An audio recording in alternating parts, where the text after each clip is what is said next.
Weh, phone kau nampak gempak. Phone apa tu? Ni Nubia Neo 5 GT, siap ada cooling fan terbina. Ha? Phone ada kipas? Ya, pertama dalam kelas dia, main game lama pun maintain sejuk. Patutlah nampak garang. RGB dia nyala sekali.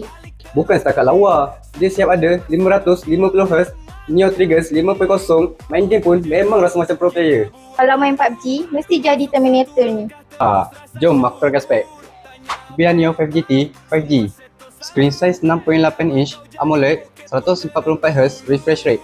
Chipset MediaTek Dimensity 7400 dipadan dengan 12GB RAM, ada extended 12GB RAM, total 24GB RAM dan 512GB storage. Kamera utama 50MP dan 2MP. Pada kamera selfie 16MP. Bateri 6210 mAh dengan 80W fast charge. Siap ada IP64, dust dan splash resistant. Phone game ini memang lengkap. Harga mesti kayangan kan?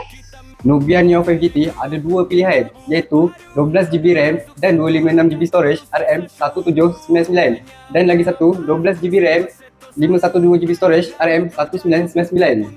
Serius ah? Murah lagi motor aku modify. Setiap pembelian dekat Gadget sekarang, saya dapat Nubia GT Cable, Nubia GT Buds, Nubia GT Casing dan perlindungan skrin 2 tahun. Okey, aku surrender. Bagi aku warna silver ni.